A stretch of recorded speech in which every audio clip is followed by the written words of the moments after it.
আসসালামু আলাইকুম গাইস, আশা করি ভালো আছেন। আজকে 26 তারিখ, হ্যামস্টার কমবেট নিয়ে কোটিপতি হওয়ার দিন। তাই আপনারা কে কত ডলার পাইলেন এবং কে কে কোটিপতি হইলেন তা অবশ্যই কমেন্টে জানাবেন। আর আজকের ভিডিওটা মূলত বিগিনারদের জন্য, যারা যারা নতুন এই বাইন্যান্স অ্যাকাউন্ট খুলেছেন এবং ফ্রি মাইনিংয়ে কাজ করা শুরু করছেন।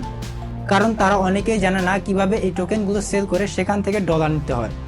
তাই যারা যারা জানেন না এই হ্যামস্টার টোকেনটা বাইন্যান্স থেকে কিভাবে সেল করে সেখান থেকে আপনারা ডলার পাবেন, তারা এই ভিডিওটি সম্পূর্ণ ভালোভাবে দেখবেন। আর এছাড়াও অন্যান্য নতুন নতুন আপডেট পাইতে চাইলে এই চ্যানেলটির সাথেই থাকবেন, তাই সাবস্ক্রাইব করে বেল আইকনটি অন করে রাখবেন। ধন্যবাদ। তো চলুন আমি আপনাদেরকে অন ডিসপ্লেতে সব কিছু বুঝিয়ে বলতেছি। তো বন্ধুরা, আমি বাইন্যান্সে ঢোকার পর আপনারা দেখতেছেন $5.85। আমি ওয়ালেটে যাওয়ার পর দেখাচ্ছি আপনাদেরকে, এই যে এখানে শো করতেছে, এইটাই হচ্ছে আজকে আমি হ্যামস্টার টোকেন বিক্রি করে এই $5.85 আর্ন করছি।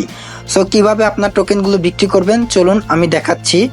এই মার্কেটে চাপ দেওয়ার পরে এখানে আপনি এই যে সার্চ বক্সে লিখবেন হ্যামস্টার। সার্চ বক্সে হ্যামস্টার লিখলেই চলে আসবে HMS, হ্যামস্টার USDT। যে প্রথম যেটা আপনারা এখানেই চাপ দিবেন। এখানে ক্লিক করার পর এরকম একটা ইন্টারফেস চলে আসবে। তারপরে সেলে ক্লিক করবেন। সেলে ক্লিক করার পর এরকম একটা ইন্টারফেসে নিয়ে আসবে।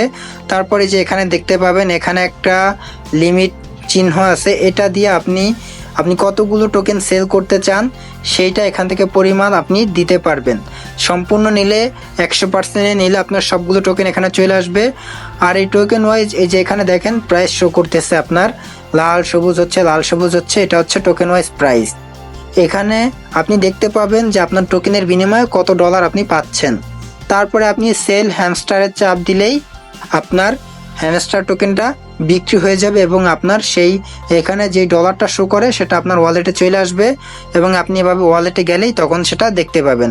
আমার টোকেন আমি সেল করে দিছি, যে কারণে আমার আর ওইখানে সেল হচ্ছে না। আর এভাবেই আপনি আপনাদের টোকেনগুলো সেল করতে পারবেন।